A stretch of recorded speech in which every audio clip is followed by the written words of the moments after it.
Well, joining us now is Mark Adebayo, who's the national co-spokesperson of the Coalition of United Political Parties, CUPP. For more on this, good to see you, and thanks for your time. Thanks so much. How is this, as well, a coalition of opposition parties looking at this supplementary budget?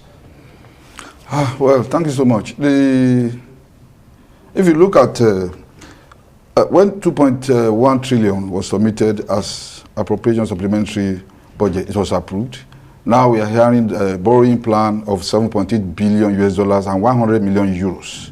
Well, one would have thought that all these monies, all these appropriations will go towards the development of infrastructure in the country, critical infrastructure in the country, fighting insecurity, fighting hunger, fighting unemployment, even fighting disunity in the country. But what do you see? Okay, having approved all this, now we are hearing 1.5 billion naira is to be used to purchase cars for the office of the First Lady. 4 billion naira is to be used to refurbish Northern Barracks. To what extent? For what? Now, if it's meant for the president, when he goes to Lagos, he has houses in Lagos where he can sleep. Lagos State government alone has probably more than 20 VIP guest houses around Lagos. We don't need to go and spend 4 billion naira on the Northern Barracks that has been abandoned for how many years? Now we are hearing 4 billion naira to be used to renovate the office, the house of the president inside Aso Rock, and 3 billion will go into refurbishing the house of the vice president. I think it's egregiously insensitive, it is obscene, and it is very, very condemnable. It is not, because you see, we cannot have a country. You see, there's a Yoruba proverb that says that a debtor does not eat egg. No, that a debtor does not eat egg. You know, so if we say our economy is under this type of burden, and another Yoruba proverb says that it is only a fool who borrows money to go and bury a prostitute.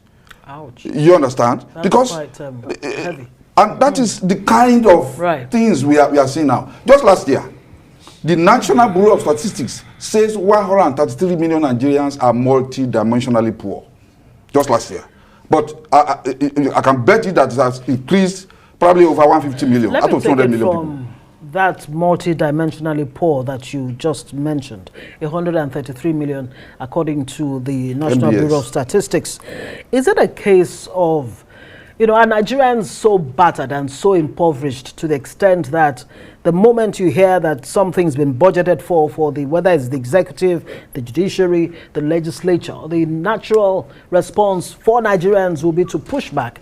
I mean, are we saying that these officers, public officers, don't, need budget to be able to carry out their, constitutional duties? Is that what we're saying? I think the question we should ask ourselves is that what happened to the cars that Buhari used? What happened to where former president was living? You see the First Lady with her convoy going. I don't see any cars that are old in that convoy. Why would we want to, vote 1.5 billion naira to buy a new set of cars? I think there should be a law in this country. There should be a law that says that government officials cannot change their cars until after 10 years. We need to, it's not as if people should not function in their offices. They need equipment to function, they need money to function, they need all these things to function. But the thing is that you need to make that to be correspondent to the economic situation in the country. You cannot have 133 million multidimensionally poor people and you now defend a 4 billion naira to refurbish where one person will be living, 5.5 billion naira to go and buy presidential yacht. The thing is tagged presidential yacht. Now, you are saying it's not meant for the president. Then why did you put presidential? That's the question they should ask. You see, look, there are people you can support. There are even supporters of the president are now beginning to doubt his sincerity about reforming this country.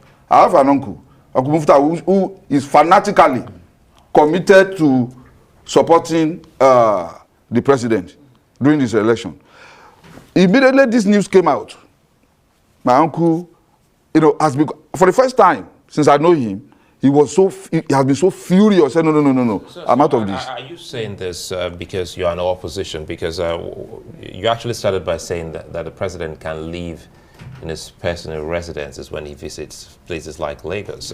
Is it because you're an opposition. That's why you think that the president can stay outside the official residential? Well, this is not about opposition. It is about common sense. It is about our realities. It is not something that, even if you bring, I just mentioned somebody I know is a fanatical supporter of the president, my own personal uncle. And his opinion about this situation is very, very unpalatable. Because you see, the thing is that I think Nigeria has not been lucky to have empathetic leaders. Because we have having a set of people that late Achebe called, have suffered from self-centered pedestrianism. It's not about opposition. Did you listen to the statement by Ononuga trying to clarify, perhaps maybe the name or the word yacht that also connotes luxury is what is incensing Nigerians here. Incensing, that's the right word. Because people, the idea of a yacht is for pleasure, it's for luxury, it's for billionaires who want to enjoy their private money. If it's their private money, nobody will argue about that. But you see, when you have people who are hungry, who are unemployed graduates, and the kind of situation we have, and you are buying a bag of rice for 50,000 naira. And then suddenly the issue of subsidy came, where you used to apply for 100 naira, you are now paying like 500 naira. People will get angry. You see, what we should do is that this kind of policy is not at the right moment. Something keeps getting me angry since I was in secondary school. I think you're not addressing what I asked. The statement by Bayo Ononuga explaining that this perhaps is not a yacht, it's not a luxury, it's something that has to do with our national security, something for the Nigerian Navy. Does that settle it? It doesn't to me, because what I know of yachts, I don't know, maybe they should explain to us. Probably they should give us a model and see whether there are yachts that are used to fight insecurity. If you are able to prove that, if you are able to see, I've not seen one, I've not read about one, that a yacht, what we know about yacht is a luxury item, extremely, extremely expensive.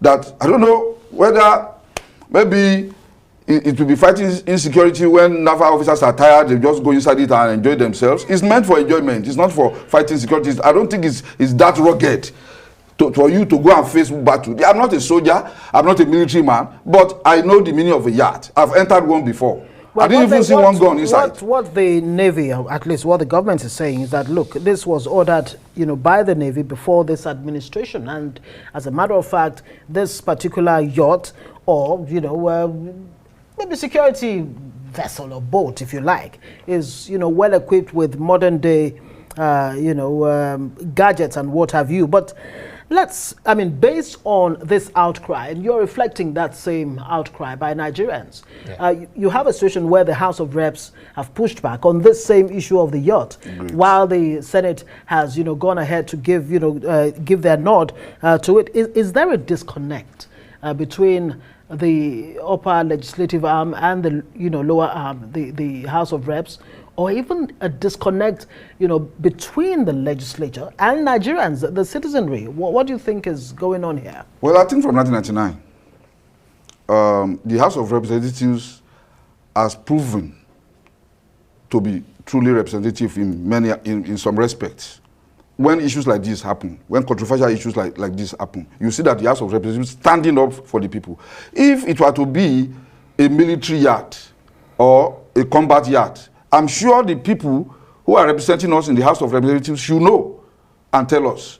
I don't think it should take the presidential spokesperson to come and tell us this. It should have been properly explained. If it was explained that is for battles, for military combat purposes and the rest of that, well, we will understand. If that's what Mr. Ononuga has said is true, perfect, it's okay, because we have insecurity. The whole of our waterways are also unsafe. We have been battling with what do you call them? They are jackals and everything.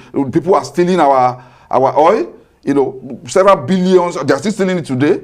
Till today, we are still battling with that. If that yacht would do the magic of helping us to stop our oil from being stolen, we'll be happy about it. If this explanation, if that is what it is, then it's okay. But we should look into other items we need to be sensitive to the sensibilities of Nigerians, what we are passing through. Well, it is not about opposition. Forget about opposition. Carry your camera and go to the streets of Nigeria today and hear what Nigerians will say. Just day before yesterday, women were protesting about, too much, that fish is too expensive now. In the Southwest, people are protesting that they cannot afford food. I think we've said that much. We'll wait to see, to get more clarity and more clarification now that we're talking about the definition of what a yacht or perhaps a ship.